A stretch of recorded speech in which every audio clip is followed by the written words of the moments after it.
another edition of Uncommon Love. I'm Sean. This is my wife, Adrian. Hi. And we're just going to get right into it. We have been receiving, quite a bit of comments and different reviews and different things. And I know the last time we discussed, we talked about pain and we talked about promise. But I think one of the things that's also very beneficial and important is the stand that you take while you're going through some of that pain, the stand that you're going through while you're awaiting the promise. Why is it important about the stand, the posture in their stand in order to get to the promise? Well, the stand is there. I think we stand because God knows, one, there's a work to be done, right? It's not just on your spouse, but what we learn is it's going to be about us. It's going to be about your relationship with Him. It's going to be about Him grooming. Right. It's going to be about Him pruning.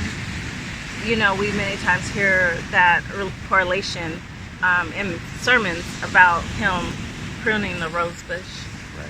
And how the roses have to fall off if they're dead, and then you cut back the branches, I think, or the Yeah, you purge it back. yeah. And you have to do that in order to make sure you grow nice new roses the way they should be grown. And that's what He does to us a lot of times. And that's one metaphor He showed me early on. He's like, I got to prune back some things in you while your husband's gone. And that's going to turn out to be a beautiful thing as the roses start blossoming. As you start blossoming, you're going to see why and what I did for you. And so I know we all want to rush to the end goal because we want our timing. We're hurting. We want that pain to go away. We just want to get there. God, I know you made the promise, or even just having a hope. Because I know some of you think, oh, I didn't hear from God. Well, if you reach this channel, You've heard. You've heard. Let me go ahead and stand. Just think about it. Consider it. The word speaks for itself. That's the other way you can hear. Because I know a lot of times standers are people who are thinking about standing like, well, I haven't heard from God. He speaks in so many ways. He says so in His word. I'll come through you by visions, other people, through a whisper. So we can't forget that. He has spoken. Like, He wants you to stand. He wants you to fight for that other person. So in the midst of that, there's a journey, and that's what we keep calling a journey. There's the A, they left. There's the Z, the restoration. But in between that, there's all this and all these things that need to transpire. Right. And God has to get our attention to do it sometimes. And it's going to look different for everybody, but it's got to be done. You don't want that person to come back to the same broken you. Nor do you want to be that same person, because you're trying to figure out, why did the person leave in the first place? And necessarily, it's not always us. I'll be honest, it's not. We're a part of it. But they have their own stuff that they have to deal with. So while God is cleaning you up and getting you prepared for restoration, He's also dealing with Preparing the us. spouse. Yes. And what does that look like? Like, Right. seriously. And it's amazing she talked about that purging process, because whether it's the person that left or stayed, everyone's gonna go through a purging process. There are things that are gonna leave you, that are gonna get purged off of you, things that you're gonna want to keep. Sometimes you're gonna want to keep certain friends around, but because you're going through a process and you're heaven bent on trying to hold out, trying to hold on, trying to stay in, some of these friends are not going to understand. Some of the circle that you've always been around are not going to understand the simple fact that you want to stand, that you want to hang in there, and you're trying. So many times they're going to do and try to persuade you into moving on. They're going to persuade you into just giving up, throwing in the towel, raising the white flag and saying, hey, I surrender. When in actuality, you start wondering after a certain period of time why they're not coming around anymore, why they're not calling, why they're not this and that. It's because God knows how to purge the things that are not God sent. So that way you can focus only on Him. And then while the standard is going through a purge process, the person that left, the prodigal, that husband and or that wife, is going through a purging process. Because sometimes as I spoke about before, we think the grass is greener on the other side, but when you because we're not taking care of the grass, because we're not mowing it and fertilizing it, that we think we could just move on.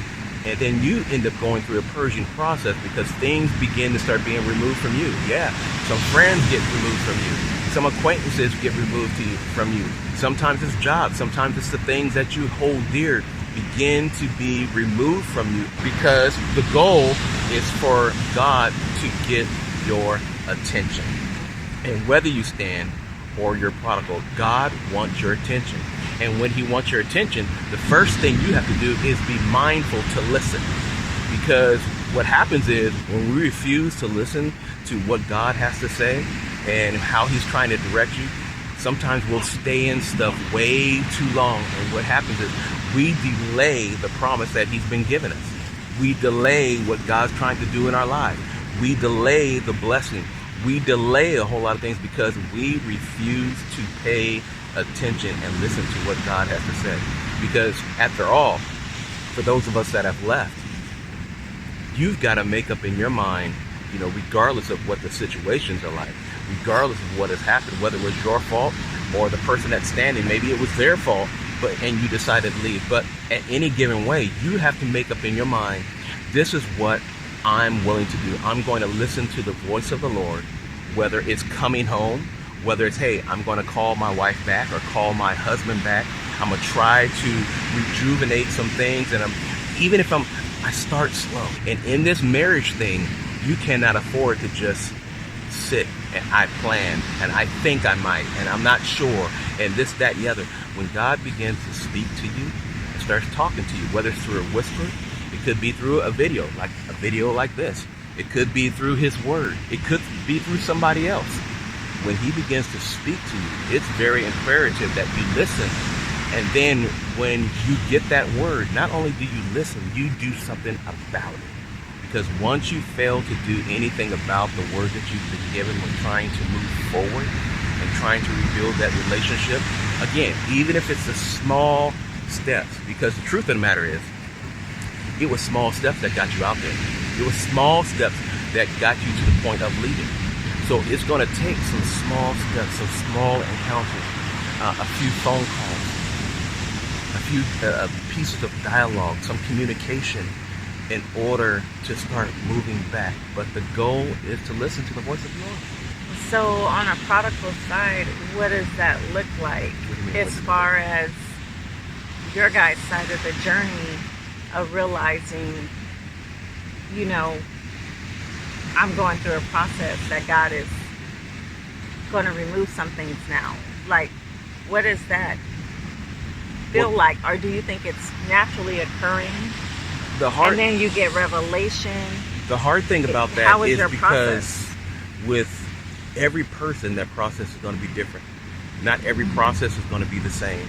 There are some processes that are going to be a little bit different than the other. For instance, with me, it started with me. It started real quick. Mm-hmm. It took some things to be removed. It took,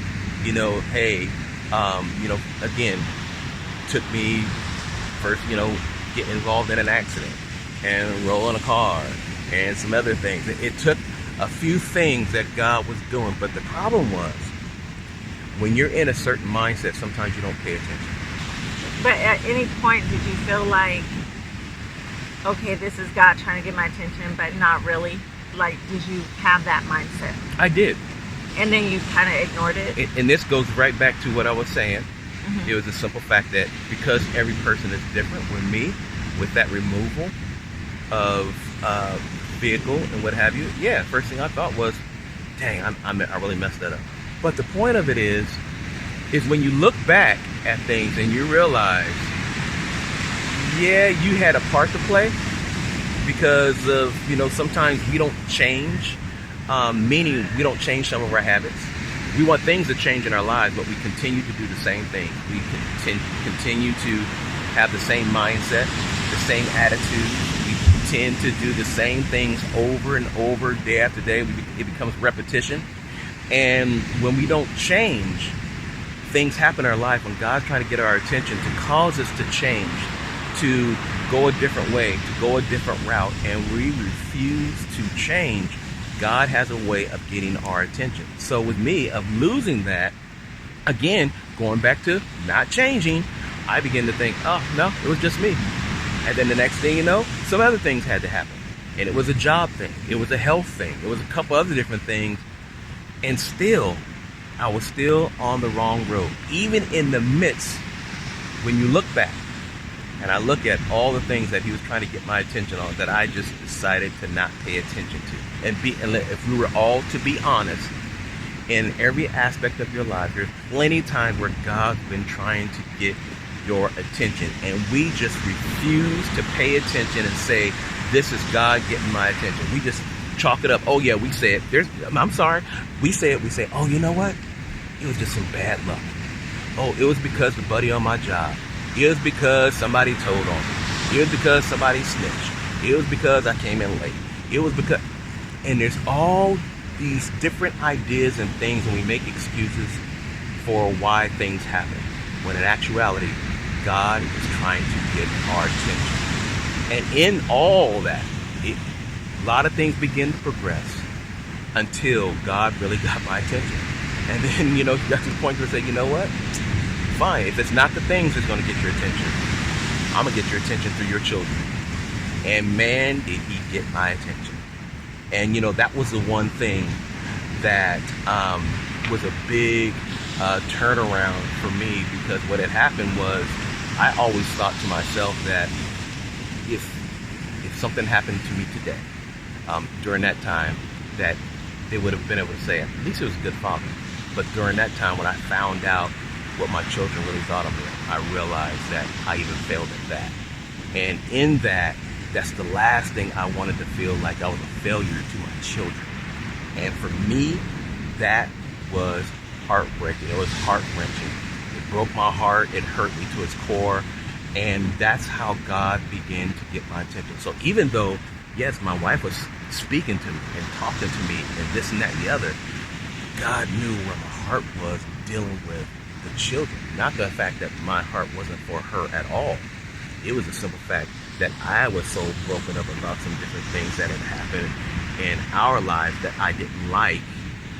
But I always said that no matter what, I'm always going to be there for my children. And I'm always going to try to be that excellent father. But when they felt that I wasn't even doing my job like that, that hurt me. And the Lord had to speak to me through that. And when I found out the truth of where their heart was, how they really felt, forgotten, left out, picked over, as if they became second best or third best. Of course, that's the way they were feeling. It hurt me. And in many times in different areas of your life, God's going to get to you through the thing that you love the most. And just when you think it's because of somebody else's fault or something that you did to cause it, it's a simple fact that God's trying to purge some things from your life to get your attention so that way you can grow.